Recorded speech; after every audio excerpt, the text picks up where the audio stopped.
Mesdames et messieurs, bonjour à tous et merci de nous rejoindre pour cette autre convocation de la semaine du tribunal de l'actualité.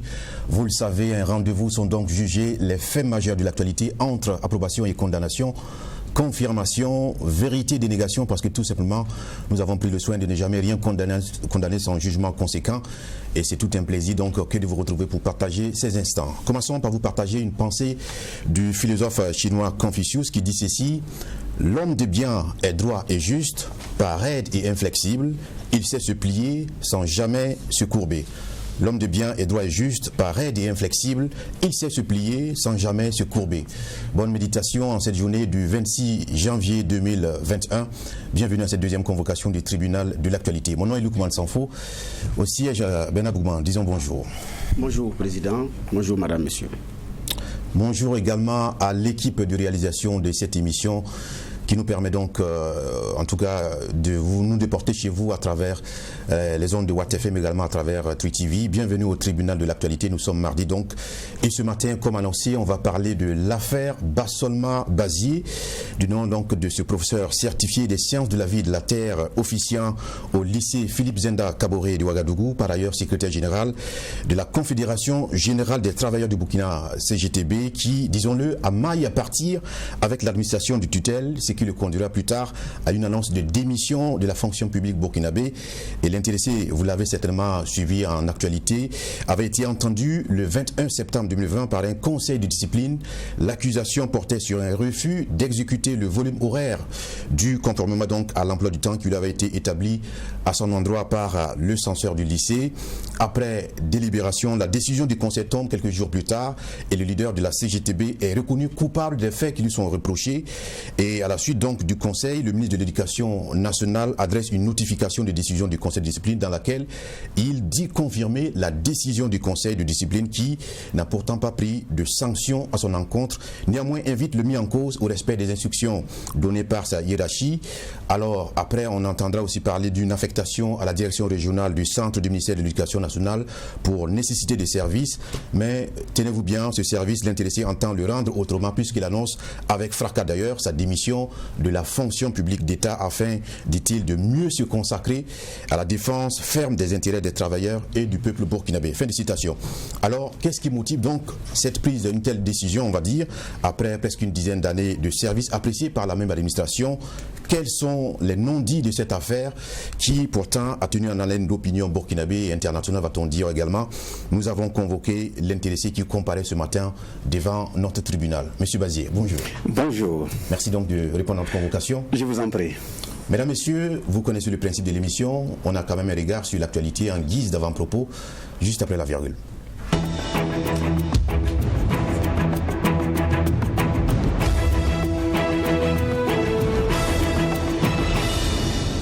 Merci de nous rejoindre à cette émission du tribunal de l'actualité. Pour la première partie de l'émission, la charge reviendra donc au juge de l'actualité, Ben Abougman, de nous partager son regard sur l'actualité en guise d'avant-propos.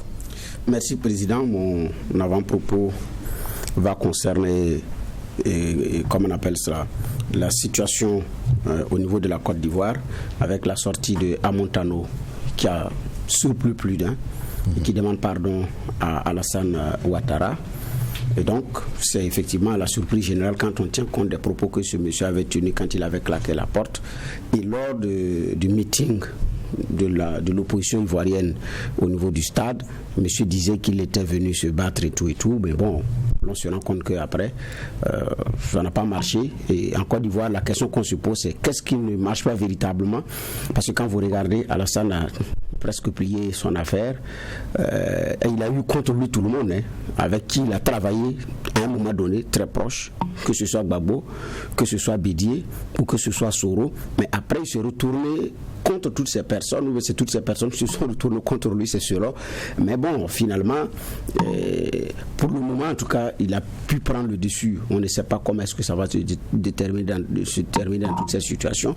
Et c'est dans ces conditions-là que Amontano également claque la porte, se signale comme candidat à la présidentielle, dépose son dossier de candidature qui a été invalidé pour les faits de parrainage, qui durcit le ton et après qui vient demander pardon. Donc je pense également que les Ivoiriens l'auront compris. Et à un moment donné, vous vous battez pour des gens, vous vous sacrifiez pour des gens qui ne vont pas venir contribuer à payer votre eau ni votre électricité, mais après un matin, qui se lèvent, qui disent bon, je demande pardon, c'est pardonné, puis passer à autre chose. Alors que ces messieurs aussi avaient participé à donner de l'espoir aux Ivoiriens par rapport à l'alternance démocratique et par rapport à obliger quelqu'un pour qu'il respecte ce qu'il avait pris comme engagement devant le peuple ivoirien et devant la Constitution, de ne faire que 2 mandats et de respecter ce qui a été dit. Et qui envoie ses ministres aller le défendre devant des plateaux de médias ivoiriens et non ivoiriens et qui après ne tient pas parole. Comme si en politique, le respect de la parole donnée ne vaut pas grand chose. Et c'était d'ailleurs, c'est une parenthèse, c'était aussi l'une des déceptions de Feu Maké Ouedraogo dans les échanges. Il nous disait aujourd'hui, ce qui le cœur plus, c'est qu'aujourd'hui l'homme politique n'a plus de parole donnée. Alors qu'il dit à leur temps c'était pas ça. Mais bon, ici aujourd'hui c'est devenu, comme on appelle ça, très flagrant. Et donc Amontano avait participé à donner de l'espoir. Et aujourd'hui, ça change et il y en a qui sont déboussolés, laissant beaucoup d'Ivoiriens dans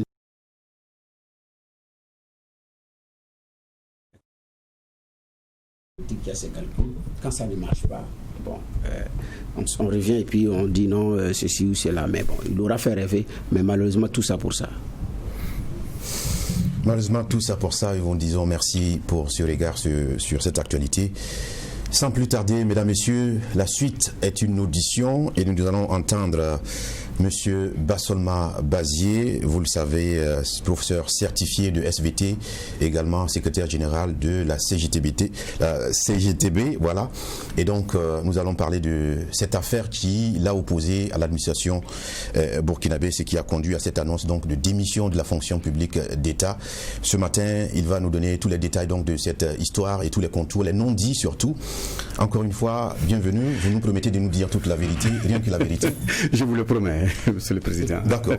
Déjà, c'est une affaire que nous avons manifesté beaucoup d'intérêt depuis, en tout cas, le début de cette affaire de conseil de discipline, mais jamais vous êtes disponibilisé à la presse. Et pourtant, vous avez des bons rapports avec justement la presse burkinabé. Comment on peut comprendre votre posture à cette étape-là? D'abord, merci bien pour l'invitation à moi adressée. Je tiens au commencement de nouvel an signifier mes encouragements, une année de courage, de prospérité à l'ensemble des agents de vos antennes, mais aussi à l'ensemble du peuple burkinabé. Je tiens également à m'excuser sincèrement pour tous ceux qui ont été choqués dès la lecture de la lettre de démission et qui ont tenté de me joindre, auquel, vu la multiplicité des appels et des messages, je n'ai pas pu conséquemment réagir. Je présente mes excuses. Le deuxième niveau, c'est à l'endroit de la presse. J'ai également reçu beaucoup de sollicitations sur lesquelles je suis toujours en train de travailler afin d'honorer mes engagements en termes d'invite à réagir à tel et tel organe de presse. Et ma réaction dans la presse, que je les invite aussi à comprendre que c'est sur la base de la succession des demandes. Donc je ne saute pas une demande. Donc s'il y a des gens qui sont en attente, vraiment qu'ils veuillent bien m'excuser.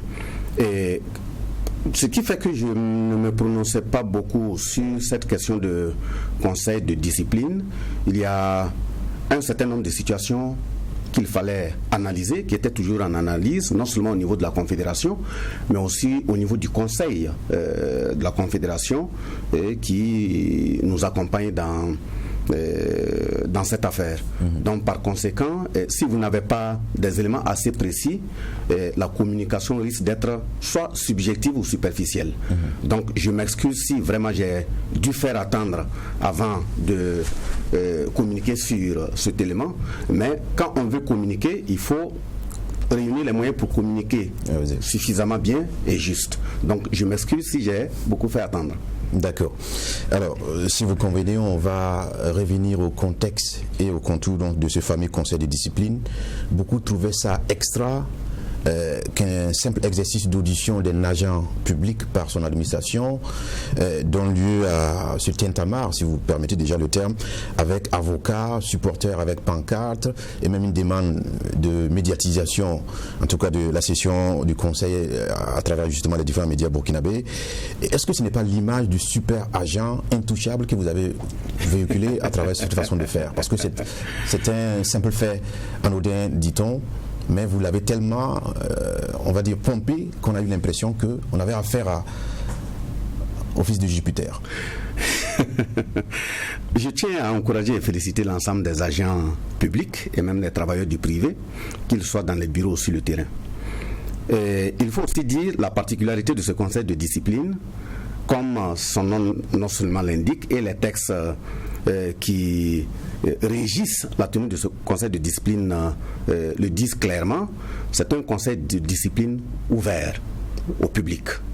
Mais quand on vous flanque des agents représentant l'État au nom de la sûreté de l'État, ce n'est pas un coup d'État. Donc vous comprenez très bien que c'est peut-être l'État même ou ceux qui ont représenté l'État à ce niveau qui, dans leur façon de faire, ont amené les uns les autres à porter l'élément à ce niveau. La deuxième explication, il faut aussi reconnaître que les travailleurs suivent la situation de leurs responsables qu'ils mandatent sur le terrain du combat pour parler en leur nom, les défendre et poser les préoccupations à l'endroit des autorités de notre pays et même à l'international. Par conséquent, ils connaissent très bien les textes qui régissent l'activité et de ce point de vue, s'ils constatent qu'à un moment donné, il y a mal donne, ou il y a de la superficialité, ou il y a des humeurs dans le traitement d'une question, il est tout à fait clair que les travailleurs vont réagir, d'autant que, à la limite, quand on regarde dans le fond, ça ne doit pas être l'individu basé seulement qui a été visé, mais ça doit être le porte-parole du mouvement syndical, de la CGTB, du collectif syndical CGTB, qui a été visé en reniant, ce qui est regrettable, des engagements qui ont été pris par le gouvernement qui, au nom de la continuité de l'État, ceux qui sont là actuellement, devaient renforcer l'autorité de l'État en les exécutant purement et simplement. Mais ça n'a pas été malheureusement le cas. Et pourtant, on n'a jamais vu que c'est le porte-parole du mouvement syndical qui a été visé. C'est nommément M. Bazier dans une affaire qui le concerne, qui refuse donc de...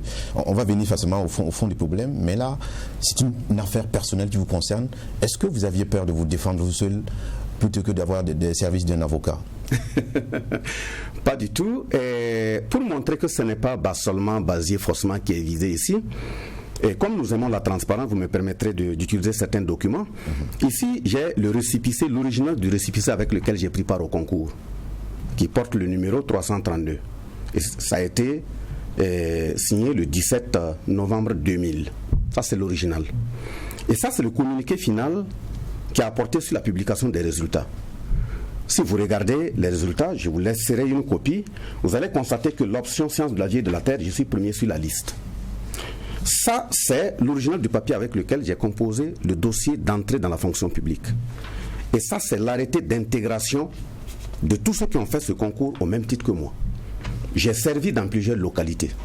Mais ma venue à Ouagadougou, c'est lié au fait que j'ai été élu en 2006 au sein de l'organe dirigeant de la Confédération.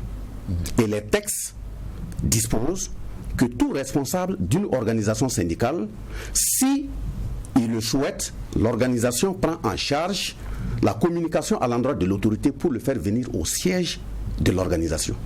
Et voilà la lettre originale qui a été signée par la CGTB. Et cette lettre a été signée le 12 avril 2007 par Tolé Sayon, adressée au ministre des enseignements secondaires. À son temps, c'était le professeur Joseph Paré. Et voilà la décision qu'il a eu à prendre. Donc ça veut dire que le fait que je sois à Ouagadougou n'est pas une demande d'affectation de l'individu basé seulement. C'est la Confédération qui a eu à le faire. Et quand M. Paré a pris la décision d'affectation à Ouagadougou, voilà la note de service du directeur régional qui m'affecte au lycée Marianne Gouabi. Et quand je suis arrivé au Marianne Gouabi, on m'a dit de repartir et revenir dans une semaine prendre mon emploi de temps. J'arrive au Marianne Gouabi, la semaine passe, je repars, le proviseur me reçoit. Pourtant, la première réception, il y a 3 de mes collègues, père à l'âme de un qui est décédé, 3 de mes collègues SVT qui devaient aller au Japon. Il a dit que ma venue là, c'est très bien. C'est comme si c'était lui-même qui avait demandé à ce qu'on m'affecte chez lui parce qu'il y a des questions de nécessité de service. Mais Malheureusement, je repars une semaine, on me dit, on me lance sur la face, vous n'êtes plus au Marianne Gouabi. Je dis la raison c'est quoi? On dit de revoir le DR. C'est pas à moi de revoir le DR pour faire des affectations. Je suis sorti, j'ai appelé mon syndicat pour leur dire, je ne veux pas me retrouver à Ouagadougou dans la rue en train de me balader pendant des mois en prenant des salaires. Moi, je veux aller enseigner. C'est là mon syndicat a appelé le DR, au lieu de chercher à comprendre, puisque c'est une note de service de l'autorité qui m'affecte là-bas, pour nécessité de service. Au lieu de chercher à comprendre, le même DR rapidement prend une autre note, en moins de 10 jours d'activité, me réaffectant au lycée Philippe Zenda Kaboré. Vous voyez déjà, c'est des humeurs. Quand nous disons il faut combattre ça dans l'administration, c'est tous ces éléments.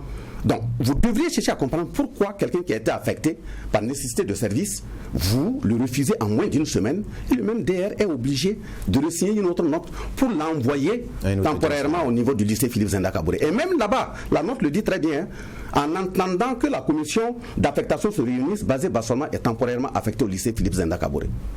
Et justement par discipline, j'ai pris service au lycée Philippe Zenda Kaboré, c'est signé le 19 février 2008. Donc, tout ça, c'est pour dire que ma présence à Ouagadougou n'est pas une présence individuelle, mais organisationnelle. Donc, pendant les rencontres gouvernement-syndicat, il est ressorti à travers le communiqué final du 7 janvier 2010 que conformément aux conventions qui ont été ratifiées par notre pays, notamment la convention 98 portant sur les négociations collectives et la convention 87 portant sur la liberté syndicale, il y a nécessité de disposer des permanents syndicaux pour les organisations syndicales. Un permanent syndical, c'est quelqu'un qui est détaché, qui est mis à la disposition de l'organisation par l'État, lié au fait que l'organisation est reconnue comme une structure d'intérêt public, donc d'intérêt national. C'est à ce titre justement qu'une subvention même est allouée à l'unité d'action syndicale dont la CGTB est membre. Donc, et quand ce communiqué final a été signé, j'ai approché l'administration sur les recommandations toujours du gouvernement qui dit qu'en attendant d'opérationnaliser ces permanents syndicaux, chaque responsable de service est invité à prendre des dispositions pour que ces responsables syndicaux ne soient pas dans des contraintes où ils ne peuvent pas véritablement et efficacement faire face à leurs tâches. Parce qu'il y a des contraintes. Et ça, ce sont des lots de contraintes que je vais vous montrer tout de suite. Où parmi ces contraintes, j'ai même eu à faire des sorties du territoire, aller à l'international. Et c'est ce que j'ai montré au président du conseil de discipline, M. François Compaoré. En ce moment, il était le directeur régional. C'est sur la base des mêmes textes qu'il a signé, par exemple, cette autorisation de sortie du territoire pour représenter le mouvement syndical à Dakar. C'est également sur la base des mêmes textes qu'il a signé cette autorisation d'absence pour aller à Toulouse en France. Mais lié à tous ces déplacements, il y a des moments, la qualité de l'éducation qu'on donne aux enfants prend un coup. Donc, j'ai d'abord négocié avec l'administration que la correction des examens, il faut m'absenter de ça même si c'est payé. Ce n'est pas de l'argent seulement que je cherche. Pourquoi? Parce que si pendant une délibération on m'appelle pour une urgence syndicale, je serai contraint de bâcler soit les copies ou de bâcler la délibération. En termes de conscience professionnelle, ce n'est pas juste. Donc, ça, j'ai été compris par l'administration. J'ai demandé à ce qu'on me nomme plus procès principal, même si ça aussi c'est payant, parce que tout simplement, un procès principal doit avoir le temps de suivre les enfants dans toutes leurs activités, la possibilité même d'interpeller les parents pour dire, bon, la moyenne de tel et tel enfant, ça a baissé, pour quelle raison? Donc, comme je ne pouvais pas, à cause de toutes ces rencontres, j'ai demandé aussi à ce qu'on ne me nomme plus, ça a été accepté. Et chaque année, voilà le lot de documents que je dépose à l'administration, y compris le communiqué final gouvernement syndicat 2010. Donc, voilà les documents. Donc, en déposant tous ces documents, c'est pour permettre à l'administration d'être en conformité, ou si on leur demande de se justifier à quelque part, qu'ils aient les éléments. En 2013, quand j'ai été élu secrétaire général de la Confédération, j'ai davantage approché encore l'administration et ils m'ont compris, ils m'ont décerné une classe depuis 2013. De 2013 jusqu'à 2017, je vois subitement l'Assemblée nationale qui fait une étude sur l'éducation et le président Bala Sakandé, il se table sur le fait qu'il y a des enseignants qui sont dans des établissements qui parlent beaucoup, pourtant ils n'ont que 2 heures par semaine. Ça a commencé depuis 2017. De progression en progression, je constate en début septembre 2020, sur la page de M. Sankara, qui est le vice-président de l'Assemblée nationale, le fait qu'on dise que Bazé Bassolma n'a que 3 heures au Zenda, il faut régler cette question. Mais ce qui est très grave. Donc, moi, je suis resté serein. Et c'est quand je suis parti pour prendre mon emploi de temps, On me dit que l'emploi de temps a changé sur la base d'instructions, de fait de l'équité horaire. J'ai dit, moi je suis d'accord. Si c'est sur la base des instructions, les instructions doivent être écrites. Vous me donnez les instructions, je prends l'emploi de temps. Si je ne suis pas d'accord, je m'adresse à qui de droit pour me justifier. On me dit non, c'est comme ça. J'ai dit donc si c'est comme ça, dès lors que vous prenez, vous engagez un enfant pendant 3 mois, 4 mois, et puis vous le payez le même salaire, même si le contrat est verbal, c'est un contrat. Donc, je leur ai dit depuis 2013, je ne peux pas comprendre pourquoi subitement on vient changer l'emploi de temps. Vous me dites aussi les instructions données, vous ne pouvez pas me les remettre. Moi, je vais considérer la classe qu'on avait l'habitude de me remettre en attendant de recevoir les instructions. On m'envoie une lettre d'explication, c'est ce que j'ai répété. J'ai répondu à ça, on m'envoie une deuxième lettre d'explication. J'ai dit donc, si c'est comme ça, moi je propose ceci. Il faut désigner un autre enseignant pour me supplier en cas d'absence. Parce que les devoirs sont des devoirs en commun. Donc, pour faire le devoir en commun, on ne demande pas à l'enseignant à quel niveau vous êtes, forcément. Donc, les enfants, si je suis léger, ils peuvent se retrouver avec des 0, des 1. Ils vont se faire renvoyer ou redoubler. C'est lié à un manque de conscience professionnelle à mon niveau. Là aussi, on me répond pour dire que ce n'est pas à moi d'indiquer comment l'administration doit fonctionner. Mais comment vous voulez que le partenaire social se comporte? Et subitement, on m'envoie l'inspection technique des services qui m'a rencontré, j'ai répété la même chose avec tous les documents. Nationaux et internationaux, ils sont partis, ils ne me sont plus revenus. Et puis, je vois brutalement, le 30 décembre, je ne sais pas si la note a été antidatée, le 30 décembre, une note du censeur adressée, proposition de saisine du conseil de discipline, concernant mon cas, pour non-exécution de l'horaire dû annuellement. Mais la note est datée du 30 décembre 2019. Et ce qui est très paradoxal, le même censeur qui a envoyé une note le 30 décembre 2019 me fait la notation annuelle le 8 mai 2020 où il dit que en conscience professionnelle, j'ai 4 sur 4 et le sens du service public, j'ai 4 sur 4. Il propose même aux autorités de m'adresser une lettre de félicitations et il ajoute avec amélioration des conditions de travail. Mais comment vous pouvez demander de traduire quelqu'un en conseil de discipline au même moment où vous demandez aux autorités de le féliciter à travers une lettre de félicitations? Ça c'est après la saisine du conseil de discipline. Justement, puisque la lettre, moi je parle sur la base des preuves, la lettre a été signée le 30 décembre 2019. Voilà. Mais maintenant, la fiche de notation, la notation a été faite le 8 mai 2020. Là aussi, vous regardez. Donc, nous vérifions. Donc, on demande de saisir le conseil de discipline sur un agent au moment où vous-même vous le notez, des mois et des mois plus tard, pratiquement vers la fin de l'année, en disant... Oui, est-ce que vous n'avez pas reçu une autre lettre? Parce que, effectivement, en son temps, nous avions vu la date et la question qui avait été dite, comment on appelle ça, les réponses qui avaient été données étaient que c'était une erreur de frappe liée à la date. Je voudrais savoir, est-ce qu'il n'y a pas eu une deuxième lettre que vous avez reçue? Concernant quoi? Lié au conseil de discipline. Parce que là, la date... Non, ici, c'est la correspondance du censeur. C'est pas la citation à comparer d'abord. J'arrive sur la citation à comparer. Vous m'excusez, monsieur le juge. Donc, voilà la citation à comparer, effectivement, dont vous parlez, qui est parue et où on me dit de me présenter un mardi 16 septembre 2020. En conseil de discipline. Effectivement, mardi 16 septembre, quand vous regardez dans le calendrier, il n'y a pas un mardi 16 septembre 2020. Je ne sais pas si les gens ont vécu dans l'Antiquité où il y a des dates où ils se rappellent. Moi, je ne me rappelle pas de ça. Ce qui est grave, et on dit que ce n'est pas la question de Bazéba seulement, le 16 septembre n'a pas été choisi au hasard. Ils savent très bien que le 7 septembre 2015, le mot d'ordre de grève générale que nous avons lancé, c'est moi qui étais le porte-parole du mouvement syndical. Donc ça peut n'avoir pas été fait, comment dirais-je, de façon superficielle. Mais quand nous avons réagi, ils ont recadré en trouvant la date aberrante, ils font sortir une autre note où c'est le 17 que je devais me présenter. Les textes disent qu'on doit me communiquer mon dossier individuel. Mais on me communique le dossier de l'affaire et puis ils gardent le dossier individuel. Ils envoient une note pour me dire d'aller à la DRH fouiller pour trouver le dossier individuel. Ce n'est pas ce que le texte dit. Le texte dit qu'il faut lui communiquer son dossier individuel. Mais, monsieur le président, on m'amène le dossier individuel, je regarde, mais je suis tombé à la renverse. Un agent de la fonction publique qui sait la fonction publique une vingtaine d'années, vous ne connaissez même pas son titre. Si le dossier individuel c'est marqué professeur certifié d'histoire géo. Oh. Et le numéro matricule c'est 76243. Le numéro matricule c'est pas 76243, c'est 76243Y. Quand on parle des aberrations administratives là, c'est ça. Donc le numéro était faux. Le numéro était faux. Mais justement quand ils disent qu'il y a des duplicata de numéros des agents qui sont payés, qui sont morts même qui sont payés, c'est à travers de tels types de malversations administratives. Le numéro, c'est comme une carte d'identité de l'agent. Parce que 76243 est différent de 76243Y. Vous parlez de deux individus. Ça veut dire même basé seulement que vous avez convoqué un conseil de discipline en tant que professeur certifié des sciences de la vie et de la terre, sur le dossier de l'intéressé au niveau de l'administration, c'est un professeur certifié d'histoire géo, vous parlez de qui? Mais je me suis présenté tout de même au conseil de discipline.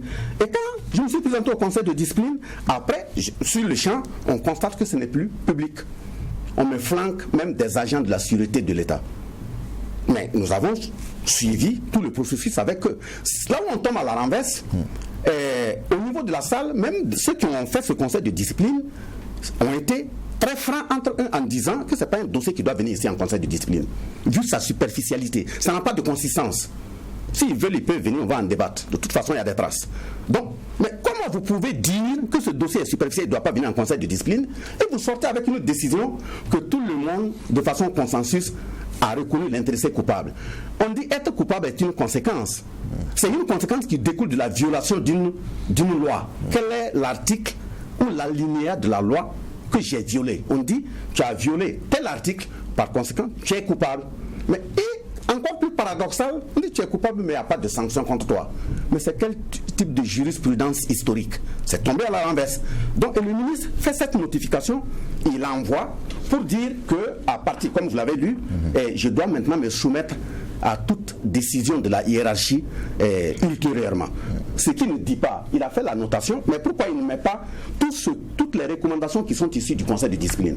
Parce que le conseil de discipline, dans ses recommandations également, a dit clairement à la page 24, à l'endroit du ministre de la fonction publique, le conseil recommande la prise de décrets relatifs aux modalités de désignation des bénéficiaires de la mise à disposition auprès des organisations syndicales en application de l'article 121 de la loi numéro 081 du 24 novembre 2015 portant statut général de la fonction publique. Et il ajoute en outre des dispositions relatives aux allègements du volume horaire des agents exerçant des missions particulières en sus de leurs obligations professionnelles dans les établissements d'enseignement pourraient être prises.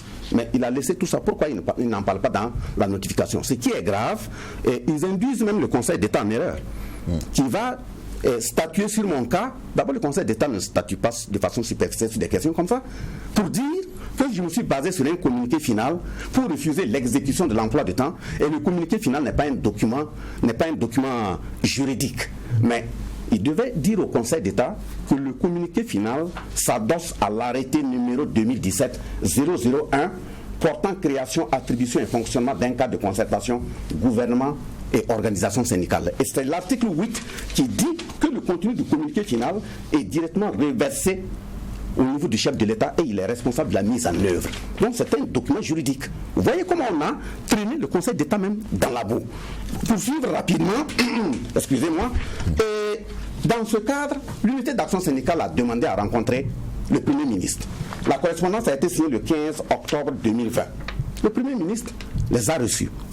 Et quand il les a reçus, immédiatement, le ministre de la fonction publique, voilà la correspondance qui a été faite le 12 novembre 2020, demandant des suggestions sur la mise en œuvre des permanents syndicaux. Voilà l'exemplaire. L'unité d'action syndicale a répondu en faisant ses propositions. Voilà, la correspondance est partie le 24 novembre 2020. Voilà la réaction de l'unité d'action syndicale. Donc nous sommes en attente de la mise en œuvre des recommandations du conseil de discipline concernant les permanents syndicaux. Et brutalement, je vais le 2 octobre pour prendre mon emploi du temps. On me dit que des instructions ont été données, que l'emploi du temps a été suspendu parce qu'il y a un contentieux. D'abord, si l'emploi du temps a été suspendu, vous ne m'écrivez pas, vous ne m'informez pas, je me présente et vous me dites comme ça. Donc, je suis reparti à attendre. 2 semaines plus tard, je repars, on dit le contentieux n'est pas fini, il faut toujours rester en attente. Donc, ça, c'est arbitraire. Et c'est maintenant, dans cette attente, que le 3 novembre, je vois une note qui tombe, affectation pour nécessité de service, qui ressemble exactement à celle qui m'a envoyée au Marianne, où on m'a chassé comme un malpropre, ce qui est grave. Mais vous envoyez quelqu'un pour dire nécessité de service dans un bureau. J'ai montré le communiqué où je suis premier. Moi, je n'ai pas fait le concours pour aller m'asseoir dans un bureau. Il y a bien des concours qui mènent vers les bureaux. Que ce soit dans le privé ou le public, je peux bien me retrouver dans un bureau. C'est ce que j'ai choisi comme métier qui me convient, profession qui me convient. Si je dois aller dans un bureau, Mais d'abord, c'est une violation des différentes conventions. La convention 138, la convention 151, la convention 87, la convention 98, etc., qui stipulent, même dans le milieu privé, on ne peut pas affecter un simple délégué de personnel au hasard, sans se référer à la loi numéro 028 qui porte code du travail. Vous enlevez un responsable de centrale syndicale, vous balancez dans un bureau, et ce qu'on me dit pour me convaincre dans les coulisses, c'est qu'au bureau, vous serez plus libre, des gens peuvent être absents 1 mois, 2 mois, on ne les voit pas, mais on ne demande pas. C'est ça que j'appelle la culture de la médiocrité. Si vous avez été bien éduqué, vous ne devrez pas aller dans ce sens. Un agent sert l'État. Sur la base de ses compétences, on ne peut pas m'envoyer au bureau simulant le fait que je peux avoir plus de temps, je peux même m'absenter. J'ai même écrit au DR en répondant que la façon dont ça a été fait, c'est pas correct et je ne vais pas me rendre à la DR. Mais si je suis en train d'attendre toujours dehors où je prends des salaires, et puis peut-être d'ici là on va faire un communiqué pour dire seulement à faire un abandon de poste. Pourtant ce sont eux qui ont violé les différentes conventions. J'ai reçu un minimum d'éducation qui doit me permettre d'être droit et parler au nom des travailleurs, d'où ma démission. On voit visiblement que vous avez beaucoup à dire en même temps. Bernard, donc ça ne sera plus des questions d'entrée, mais déjà, il a déjà déballé une grande partie de cet entretien-là. Vous avez la parole. Oui, effectivement, d'ailleurs, la démission, il y a 2 lettres. Il y a 2 lettres que nous avons vues. Il y a une qui date de 2020 et une qui date de 2021. Pourquoi il y a 2 lettres? Oui, mais c'est à ceux qui ont publié 2020, là, il faut leur poser la question. Qui a rédigé 2020? Je ne sais pas, il faut leur poser la question. Quand on publie des documents, nous les publions avec des preuves. Les documents que j'ai publiés, même quand vous regardez sur ma page Facebook, ça porte un cachet. L'administration, c'est qu'elle est. On peut même prendre ton document. Voilà pourquoi même pour aller déposer un document là, on les paraphe. C'est qu'on peut prendre un document, mettre des faussetés dedans, dans le même sens qu'il a publié pour 2020 et ainsi de suite là. Vous avez vu après la publication de celle qui porte une date de 2020, ils sont partis même faire ressortir d'autres archives, les mêmes acteurs, dont une vidéo de Souman Touré qui date de près de 7 ans, m'incriminait ainsi de suite. Donc il y a des intentions derrière. Donc moi je félicite l'ensemble des organes de presse et vous tous qui abattez un travail énorme. Vous avez le souci d'éduquer, d'orienter, d'informer. Mais c'est aux uns aux autres de s'habiller d'un minimum de maturité, ne pas induire les hommes de terrain que vous êtes là en erreur. Par conséquent, quand vous publiez un document, il faut qu'il y ait des traces visibles d'authenticité. Donc, voilà ce que moi j'ai dit, ce qui m'engage, c'est cette lettre qui a été déposée dans la date là, c'est 2021. L'autre, ce n'est pas vous qui l'avez rédigé avec une faute sur la date? Si je l'ai rédigé avec une faute sur la date et autres, il faut demander à ceux qui l'ont. Parce que quand au début on a vu le document, effectivement, la date prêtait chose, on a tenté de joindre à gauche, à droite, donc on n'avait pas une réponse rapide. Donc il y en a eu d'ailleurs qui ont patienté dans la publication. Après les réactions, il y a maintenant un deuxième document qui sort, donc laissant croire effectivement à une manipulation qui peut venir soit de l'un ou de l'autre camp, mais aucun camp ne va assumer d'ailleurs une telle situation. C'est pourquoi je voulais poser la question de savoir, est-ce que c'est vous qui vous étiez trompé et puis le document a fuité, ou bien c'est... Monsieur le juge, ici là, j'ai tiré 2 leçons et je m'en tiens à ça. Inviter ceux qui font de tel type d'actes à la maturité. Nous ne le connaissons pas. Vous ne le connaissez pas sur les réseaux. On peut bien... Non, vous êtes très perspicace et efficace pour les reconnaître. Aujourd'hui, on peut suivre les traces d'un document et savoir qui a été le plus publicateur. Si Bassolma publie un truc, les heures qui suivent là, si c'est malsain, je peux me retrouver à la MACO. Il y a les services spécialisés pour ça. Voilà pourquoi nous nous battons pour que le journaliste que vous êtes, l'éducateur, je vous appelle des éducateurs spéciaux, parce que quand vous prenez la parole, sur une antenne vous parlez, c'est des classes, j'allais dire multigrades, en même temps que vous tenez, puisqu'il y a toutes les tranches et strates populaires qui vous écoutent. Par conséquent, il faudrait que véritablement, quand quelqu'un veut poser un acte, il faut savoir que cet acte-là peut avoir une répercussion négative sur les uns et les autres. Mais la correspondance qui a été signée depuis le 18 janvier, sur lequel je porte mon propos, mais pourquoi nous ne l'avons pas publié systématiquement? Nous savons très bien que l'article que j'ai visé pour envoyer la lettre de démission au ministre, qui est l'article 184 du chapitre 2 de la loi 81 du 24 novembre 2015, dispose directement dans le chapitre qui suit qu'il a 1 mois pour réagir. Mais donc dans la maturité, on attend qu'il réagisse. Et de ce point de vue, si ce n'était pas encore à cette étape, ce n'est pas évident qu'on allait communiquer sur l'élément.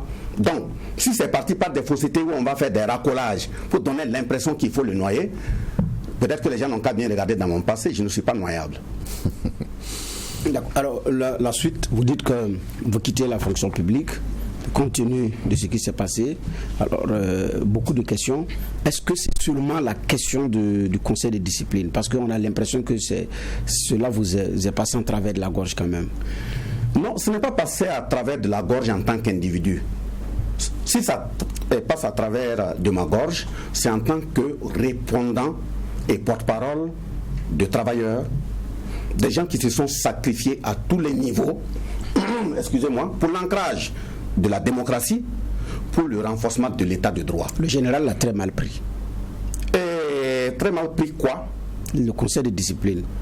Mais bien sûr, si un conseil de discipline se tient sur la base des humeurs, on ne peut pas ne pas mal le prendre dans la mesure où vous rappellerez que quand nous avons lancé le mot d'ordre de grève le 16 septembre 2015, vous avez été le tout premier journaliste que j'ai appelé pour dire que nous venons de décider, il était 19h45, oui, tout à fait. Nous venons de décider d'une grève générale.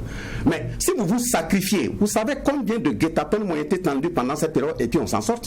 Je vais même sortir la copie de la déclaration où Roch Marc Christian Kaboré, au nom d'une entité regroupement d'organisations politiques, a lu et a invité l'ensemble des travailleurs à respecter scrupuleusement le mot d'ordre de grève lancé par les organisations syndicales.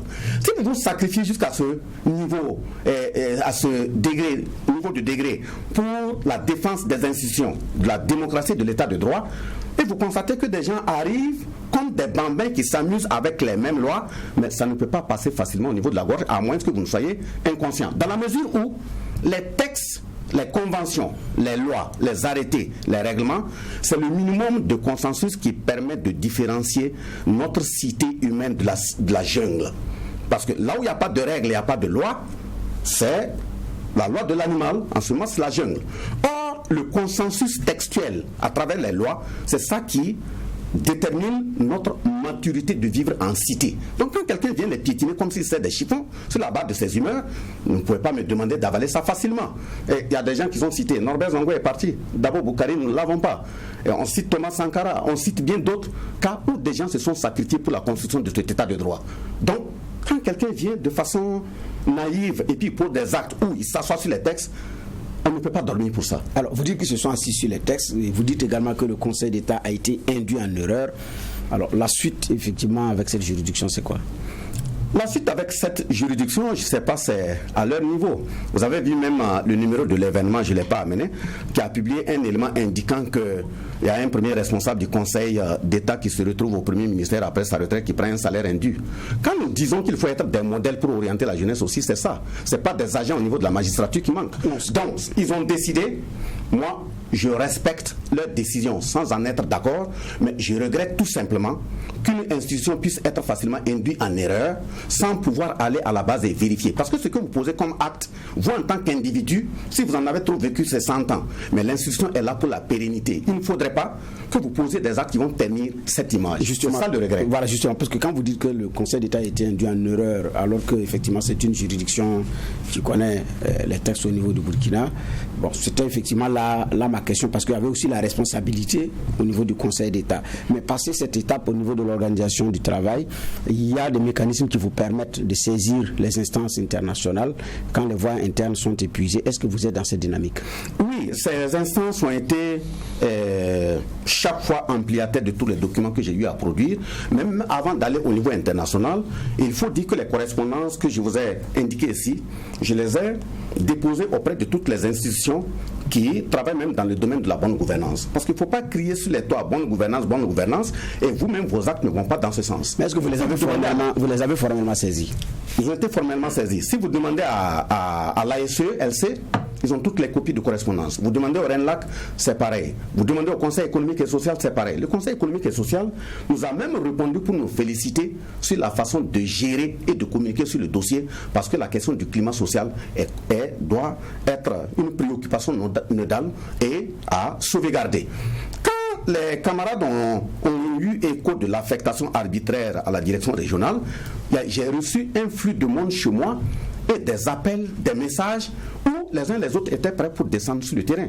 Ça m'a contraint même à publier la lettre adressée au DR, invitant les uns et les autres à se tenir calmes et à rester à l'écoute de leurs organisations, n'est pas mener des actions spontanées. Ça veut dire que nous avons tous le souci de l'entretien de ce climat social, mais comme je l'ai dit, la paix et le climat social apaisé, ce sont des conséquences qui découlent de la justice sociale, comme l'OIT, l'Organisation internationale du travail, elle-même a eu à le dire dès son fondement en 1919. Donc, c'est les autorités qui vont à la conférence internationale du travail. Le Premier ministre, en 2019, juin 2019, a même fait un discours à la tribune de cette organisation en disant que le Burkina a ratifié des dizaines de conventions et il réitère l'engagement du pays à se conformer à l'esprit et à la lettre de ces conventions. Dès que vous rentrez au pays, vous commencez à agir autrement. Ça fait très mal parce que nous sommes suivis de par le monde. Donc vous infantilisez le niveau de la démocratie dans notre pays et c'est ça qui fait mal. Monsieur Bazier, pour moi la question de fond c'est la question des permanents syndicaux. Vous-même vous avez partagé la lettre du ministre qui invite les différentes centrales syndicales donc à faire des propositions, des suggestions. Est-ce que vous reconnaissez qu'en attendant donc la prise d'une mesure qui règle définitivement la question, votre cas devrait être géré de la façon dont elle est menée aujourd'hui? Oui, mais justement, c'est sur la base du communiqué final du 7 janvier 2010, dont je vous ai parlé, la copie est ici, que des instructions ont été données de prendre un certain nombre d'éléments qui nous permettront d'être à l'aise dans le traitement des dossiers, d'être efficaces. Monsieur le Président, vous savez très bien que quand vous partez devant le gouvernement pour échanger sur des dossiers sociaux, économiques, politiques, nous ne sommes pas issus de ces écoles. C'est le fait d'apprendre, de s'entraîner. Heureusement que dans nos organisations, nous avons des spécialistes qui nous accompagnent.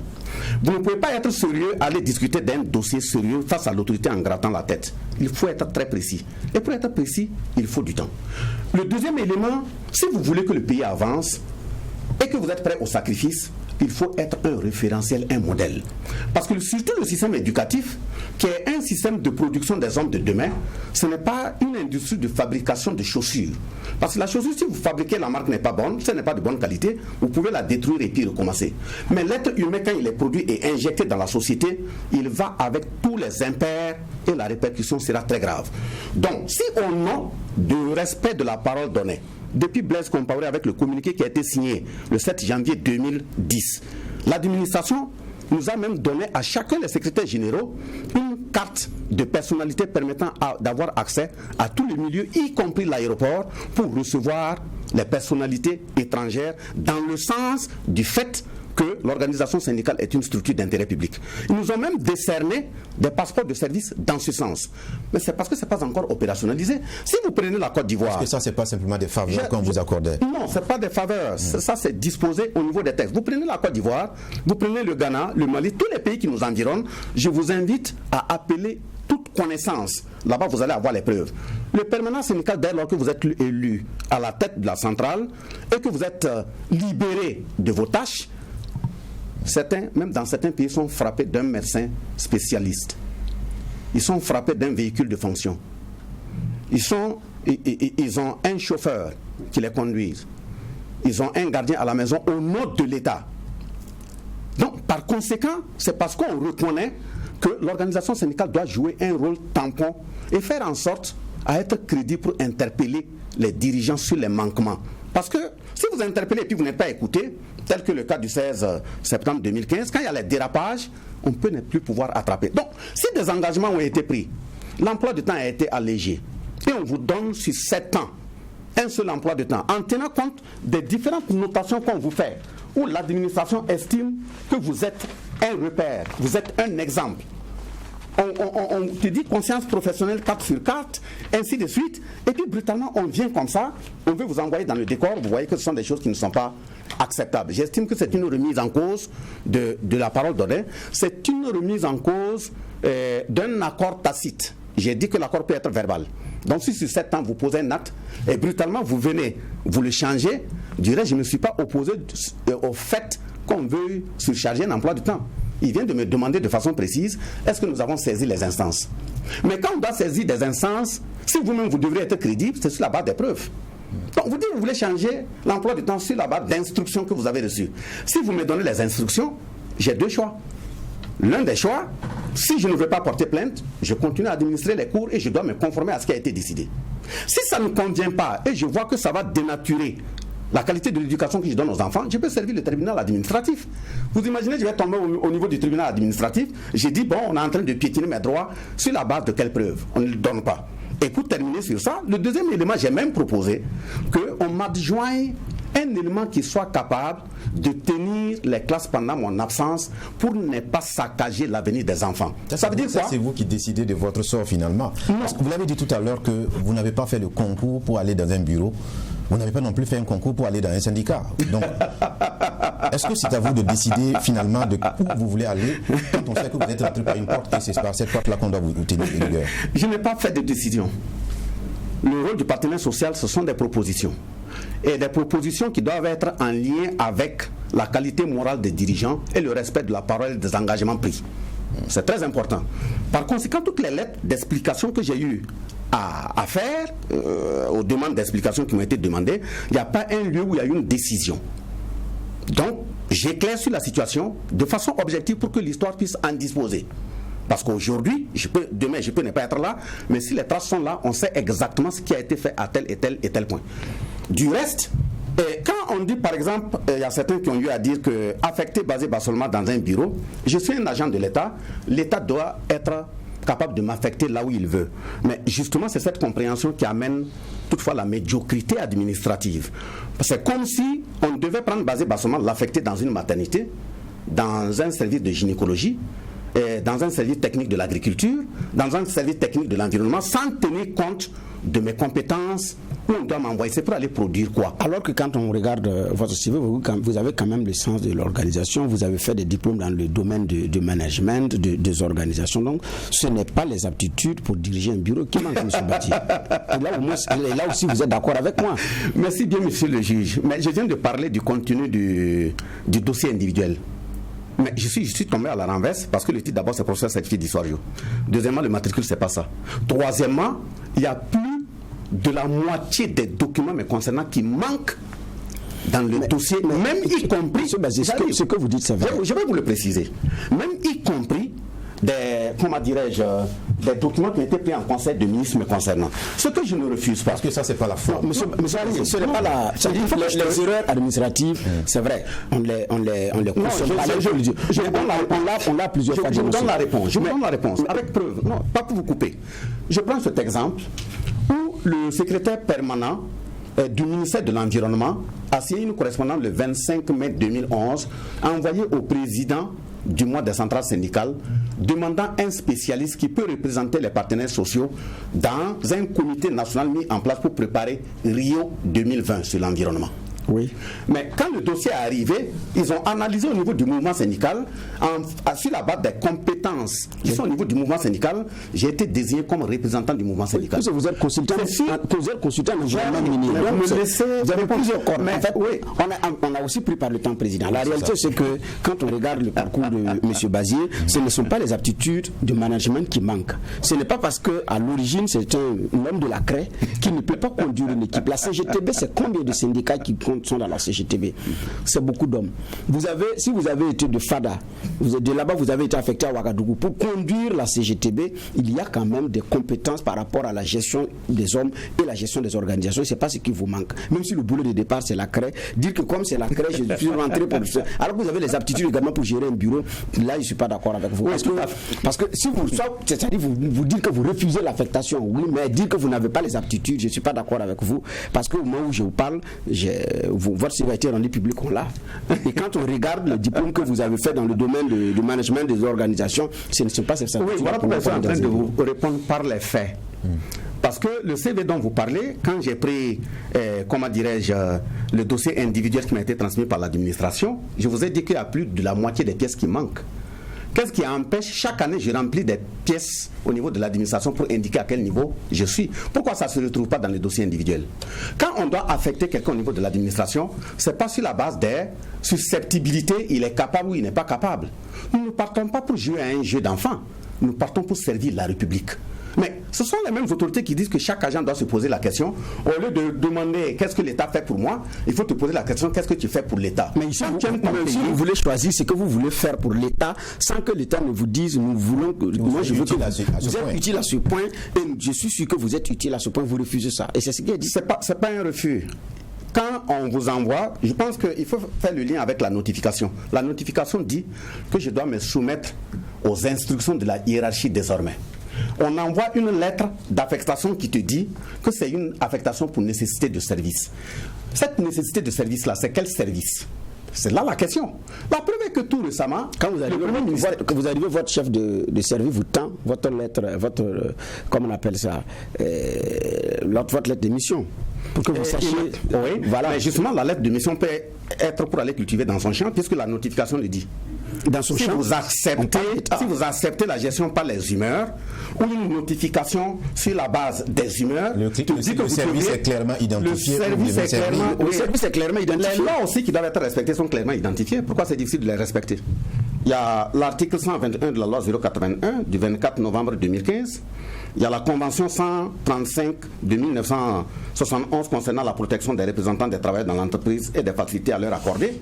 Il y a la convention numéro 87 de 1948 sur la liberté syndicale. Il y a la convention 151 de 1978 sur les relations de travail. Il y a la recommandation numéro 198 de 2006 sur le droit de négociation entre les parties. Et c'est clair, non?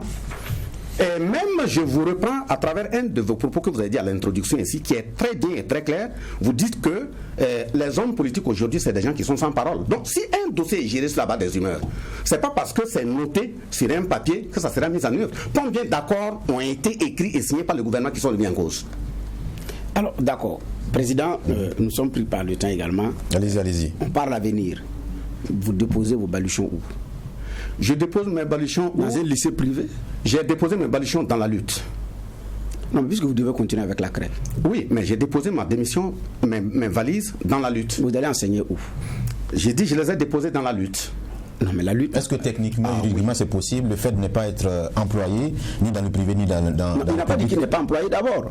Moi, je veux savoir, c'est où ça vous allez travailler parce que c'est important. Puisque dit dans la lutte. Je dis dans la lutte. Et la lutte, le fait même que vous soyez déplacé pour venir vous asseoir, vous avez lutté pour arriver ici. Le fait que je sois devant vous, j'ai lutté. Non, éclairez l'opinion. Est-ce que techniquement c'est faisable que vous ne soyez pas employé ni par le public ni par le privé? Je ne demande pas plus bien que c'est techniquement faisable dans la mesure où la désignation des dirigeants de la Confédération n'est pas des éléments conférés à l'administration. C'est une souveraineté interne. Mais c'est une structure du groupe des travailleurs. Vous êtes au chômage actuellement.